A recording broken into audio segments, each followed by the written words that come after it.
بن یوسف کو عمر بن عبدالعزیز نے دیکھا جہنم میں، آنتیں پھٹی ہوئی ہیں، پیٹ پھٹا ہوا، آنتیں نکلی ہوئی ہیں، اور ایسے گدھے کی طرح چکر کاٹ رہا ہے. تو پوچھا کیا حال ہے؟ کہا بس ایمان کی آس پہ پڑا ہوں کہ کبھی تو اللہ جنت میں ڈال دے گا. اگر ایمان پہ خاتمہ ہو جاتا ہے اور اعمال کا ذخیرہ نہیں ہے تو اللہ کا قانون ہے جہنم. جہنم مردہ جو بتائے نا خواب میں وہ صحیح ہوتا. میرا ایک فرسٹ کزن، جیسے ذمہ داروں کے بچے ہوتے ہیں، ساری زندگی غفلت میں گزار دی، جوانی میں مر گیا. بس وہ نمازیں اس نے پڑھی جو کبھی میں کھینچ کے مسجد میں لے گیا، یا پھر عید کی 2 نمازیں، اس کے علاوہ مجھے یاد نہیں. تو میں نے خواب میں دیکھا، میں نے کہا کیا حال ہے؟ تو اس نے کہا آگ کے تندور میں ہوں، آگ کے تندور میں ہوں. اب میرا تو خون، میرا تو چاچے کا تائے کا بیٹا، مجھے تو آگ لگ گئی. میں اس کے لیے پڑھنا شروع کیا، پھر حج کا انتظام کیا.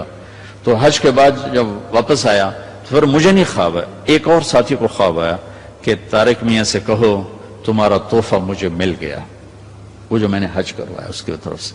تو اللہ تعالیٰ کا فضل ہے کہ اس نے یہ بھی رکھا اس امت کے لیے کہ مرنے والوں کے لیے ایصال ثواب کرتے رہو تو ان کی بخشش کے سامان بن جاتے ہیں.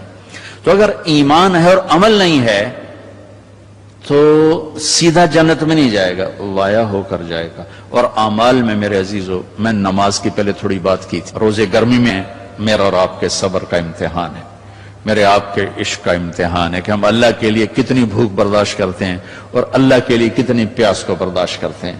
ہمارا روزہ تو شام کو کھل جائے گا، لیکن میرے نبی کی اولاد نے 72 گھنٹے کا روزہ رکھا تھا اور پیاسے ہی ذبح ہو کے اللہ کے پاس چلے گئے تھے.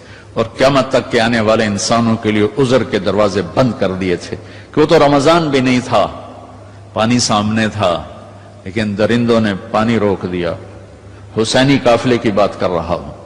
اور چھوٹے 2 سال کے معصوم بچے سے لے کر حسین عالی مقام تک سارے گھر گھرانے نے 72 گھنٹے نہ پانی کا قطرہ نہ روٹی کا لقمہ، اور اسی بھوک پیاس میں اللہ کی بارگاہ میں حاضر ہو گئے اور امت کو پیغام دے گئے.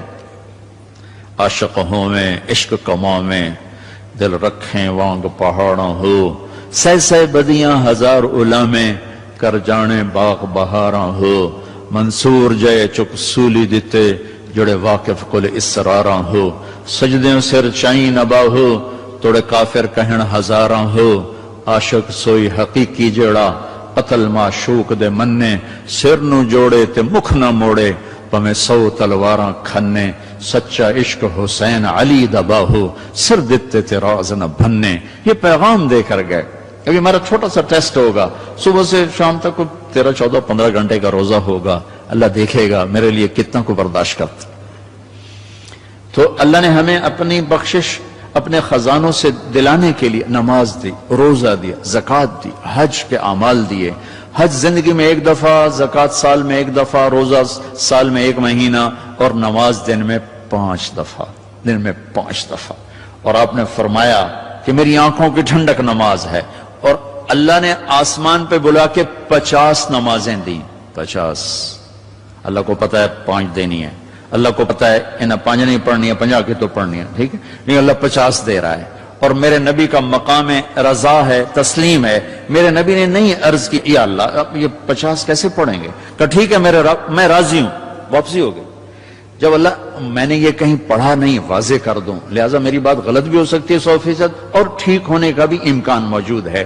کہ جب اللہ پاک نے دیکھا کہ میرا نبی تو تسلیم و رضا پہ وہاں پہنچ گیا ہے کہ سوال ہی نہیں کیا کہ یا اللہ انہیں 50 کتوں پڑھنی ہے، تو انہوں نے موسیٰ علیہ السلام کو آگے کھڑا کر دیا. ہوگا. میں اس لیے کہتا ہوں کہ میرے پاس اس کا کوئی ثبوت نہیں، میرا اپنا ذاتی ایک ذوق. آگے چھٹے آسمان پہ موسیٰ علیہ السلام کھڑے تھے. یا رسول اللہ ملاقات کیسی رہی؟ کہ بڑی اعلیٰ. کیا ہوا؟ کہ 50 نمازیں. ان کا تو کہیں پڑھنی ہی لے، واپس جاؤ تھوڑیاں کراؤ. اب یہ چھٹے آسمان، یہ 7واں، یہ سدرۃ المنتہا، یہ فاصلے کوئی نہیں جانتا اللہ کے سوا، بے شمار ہیں، لیکن یوں طے ہو رہے تھے، لیکن فاصلہ تو ہے. واپس گئے تو اللہ نے 5 گھٹا دیں، 45 نہیں گھٹائیں. اچھا بھائی میرے حبیب 5 کم کر دیتے ہیں. آنا جانا 9 دفعہ واپس بھیجا. 9 5 45. واپس جائیں یا رسول اللہ، واپس جائیں یا رسول اللہ، واپس جائیں یا رسول اللہ، اور ہر دفعہ 5 5 5 5 پہلے 5 کیوں نہیں دی؟ اور واپس گئے تھے تو 45 کیوں کم نہیں کی؟ ہر دفعہ بلا رہے ہیں، بھیج رہے ہیں، بلا رہے ہیں، بھیج رہے ہیں، اچھا 5 5 5 5 صرف آپ کو نماز کی اہمیت بتانے کے لیے کہ کتنا عظیم عمل ہے۔ جب 5 رہ گئیں اور موسیٰ علیہ السلام پھر کھلوتے، جی اب کیا ہوا؟ کہا جی 5 رہ گئی ہیں۔ کہا نہیں واپس جائیں، کوئی نہیں پڑھیں گے۔ کہا نہیں اب میں گیا تو یہ بھی اڑ جائیں گی، پھر میری امت کا کیا بنے گا، مجھے شرم آتی۔ کہا یا رسول اللہ ایک بات بتاؤں کیا؟ میری امت پہ 2 نمازیں فرض تھی، بنی اسرائیل 2 نمازیں تھیں، فجر کی 2 رکعت اور عصر کی 2 رکعت، با جماعت نہیں، انفرادی، رکوع کوئی نہیں، قیام سجدہ، تلاوت کوئی نہیں، تسبیح۔ قرآن میں آتا ہے ورکعی مرعکین، حضرت مریم کو وہ ورکعی سے مراد رکوع نہیں، جھکنا مراد ہے کہ جھکو اللہ پاک کے سامنے۔ رکوع ہمیں ملا، نماز میں تلاوت ہمیں ملی، اللہ اکبر ہمیں ملا، کسی امت کو اللہ اکبر نہیں ملا، کسی امت کو رکوع نہیں ملا، کسی امت کو تلاوت نہیں ملی، وہ اپنی کتاب کے حافظ نہیں ہوتے تھے، ہم اپنی کتاب کے حافظ ہوتے ہیں۔ ہمارا بچے سے لے کر بوڑھا، مرد سے لے کر عورت جو یاد کرنا چاہے، میرا شاگرد میرے یہاں مدرسہ میں اس نے 29 دن میں قرآن یاد کیا، صبح سپارہ یاد کرتا تھا اور رات کو تراویح میں سناتا تھا۔ وہ چھٹیاں ہو گئی، لڑکے چلے گئے، وہ امریکہ سے تھا تو وہ اس کا تو واپس جانے کا تھا نہیں، اور رمضان آ گیا، حافظ کا انتظام نہیں ہو سکا تو نے کہا جی میں سناؤں گا۔ وہ فجر سے مغرب تک 1 پارہ یاد کرتا اور عشاء میں تراویح میں سنا دیتا تھا۔ 29 دن میں اس نے پورا قرآن سنا دیا۔ تو اللہ نے ہمارے لیے قرآن ایسا آسان، ابھی وہ امریکہ میں ماشاءاللہ مدرسہ، پہلی امت اپنی کتاب کی حافظ نہیں ہوتی تھی، یہ امت قرآن کی حافظ۔ حضرت عثمان رضی اللہ تعالیٰ عنہ حرم شریف میں داخل ہوئے اور اللہ اکبر کر کے نماز کی نیت باندھی اور سورہ بقرہ شروع کی۔ عبد الرحمن تیمی پاس بیٹھے تھے، وہ کہنے لگے بھلا دیکھو رکوع کہاں کرتے ہیں، تو بقرہ سے جو چلے الف لام میم ذالک الکتاب تو والناس پہ جا کے رکوع کیا، 1 رکعت میں سارا قرآن پڑھ دیا۔